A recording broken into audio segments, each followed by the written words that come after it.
Well, hello everyone. Hope everyone is all right. Right, today I've got a super duper book that, it went down really well, especially at Christ the King. So everyone in reception there that's a little listener, you will remember this book. And you'll remember it because it's got a yucky bit in it that I don't really like reading about because it's yucky. But you lot loved it, completely loved it. So I thought we'd do it again. Before we start doing that, let's do our hello one. So are we ready? Fabulous. Let's go. Bread and butter, marmalade and jam. Say hello as very loud as we can. Hello! Oh, super loud, brilliant. Right, let's do a quiet one. Bread and butter, marmalade and jam. Say hello as quietly as we can. Hello. Oh, fabulous. And shall we do a silly one? I think that would be good. Bread and butter, marmalade and jam. Say hello as silly as we can. Oh, super silly. Oh, I'm sure you were sillier at home. Right. Sir Scaly Pants, the Dragon Knight. This is by John Kelly. Oh, I love the pictures in this. They're really bright and fabulous. That is Sir Scaly Pants there. And that's his trusty steed, Guinevere. Let's find out what happens. There he is. Sir Kindly Heart was riding home from being bold and brave when his horse tripped on a dragon's egg, abandoned in a glade. What do you think is going to be in that egg? Or when the egg began to crack, the knight thought, oh, this looks bad. But a little dragon's head popped out and he puffed smoke and he went, Dad! Now, since Sir Kindly had no child, he took the dragon home and he asked his lady wife if they could raise him as their own. I think that was his wife. His scales were hard and his claws were sharp, but Lady Kindly knew that she would love him as her own, however big he grew. I think dragons can grow quite big, can't they? Yeah. They taught young Scaly lessons, and the very first he learnt was that breathing fire was not allowed in case someone got burned. Did you learn that lesson? Must not breathe fire. Okay, good. They packed the little fellow off to night school in a wagon, with fingers crossed that no one would be beastly to their dragon. Oh gosh, look at all the other people there going to night school. Do they look warm and friendly? They don't to me either. He looks quite proud though, doesn't he? 3 nasty student knights who liked being mean and cruel. Oh, they did everything they could to make it hard for him at school. That's not nice, is it? They picked the name Scaly Pants and they tried to bully him. But words like arrows bounced right off his thick green dragon skin. They do look a bit mean, but look what has happened. Uh-oh. He studied hard for many years and he learned how to ride and to fight till he graduated as the one and only Dragon Knight. Oh, excellent. Oh, look, his mum and dad look so proud. He made one very special friend and he held that friendship dear. The plucky little horse he rode, the filly Guinevere. Filly is another word for horse. Oh, look, she looks stern.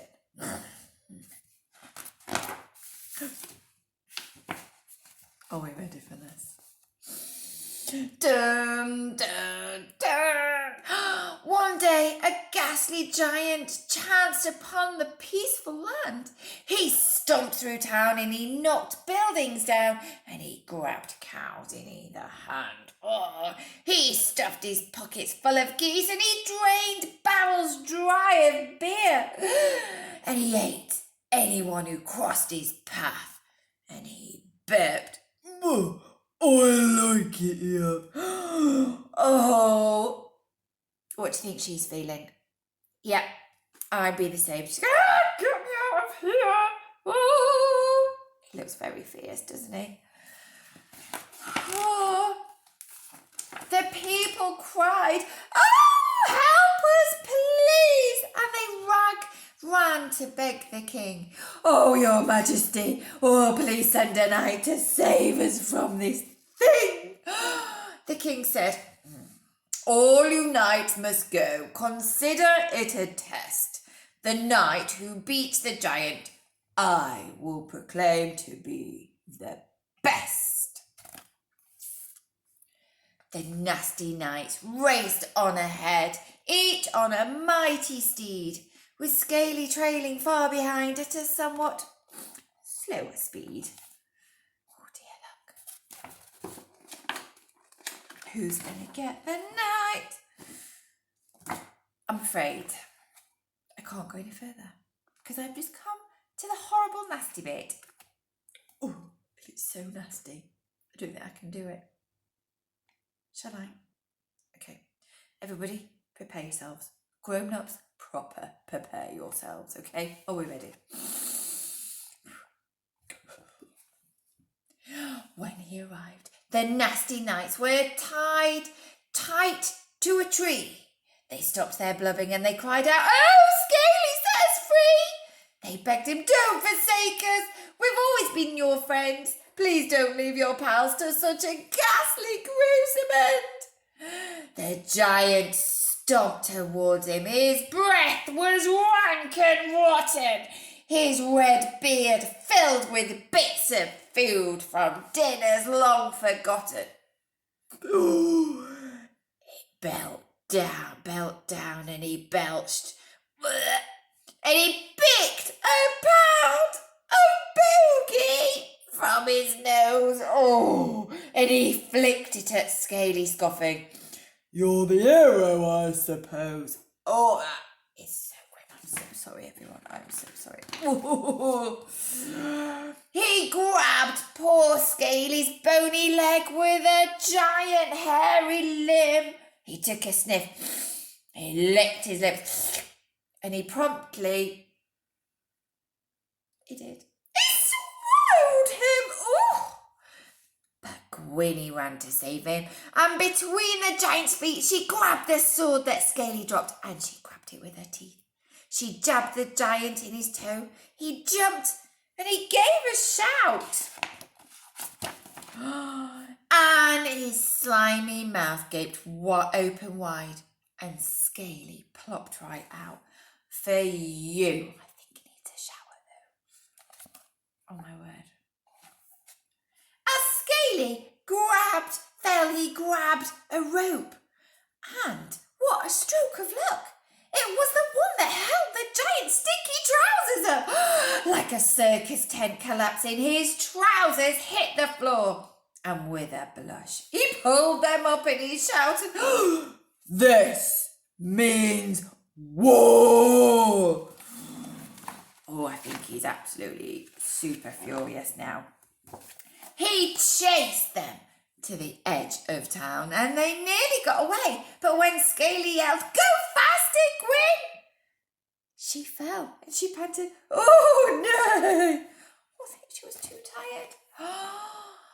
Scaly drew his sword and stood there ready to defend. But the giant swatted him away and he grabbed his little friend. I wish I'd time, the giant said, to grind her bones for bread.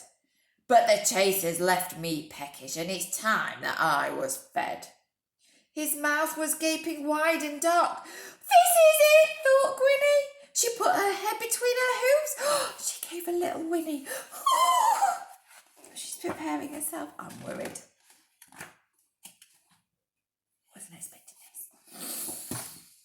But Scaly was not beaten. There was one last thing to try. He knew his mummy wouldn't like it, but he couldn't let his best friend die. What did his mummy tell him right at the start? What must he never do?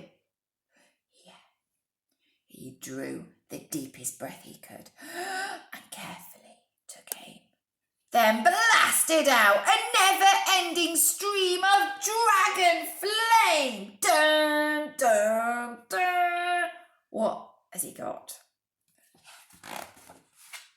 Yeah, you're right. Oh, my bomb's on fire! The giant shrieked. His underpants were smoking, and since he hadn't washed for months, the smell had Scaly choking. Oh dear. The giant leapt into a lake, which turned to clouds of steam, then legged it sharpish from the realm, and never more was seen. For you. Ooh, look at his nails. Ooh, it's made me shudder. The news of Scaly's triumph quickly spread throughout the land, till he knelt before the king, who stood with regal sword in hand. He said, "Arise, arise, Sir Scalypants. You've proven you have the right to call yourself my champion and the bravest dragon knight." So that is how Sir Scaly and his little horse found glory and started their adventures. But that is another story. Look, they must have had a brilliant party. Look at all those fabulous fireworks. So I think they went off to have other adventures. What do you think would happen on their next adventure? Do you think they might meet a baddie? Do you think they might meet that horrible giant again? Or someone else? Oh, have a think about it. Brilliant. Right, I'll see you again soon. Bye, everyone.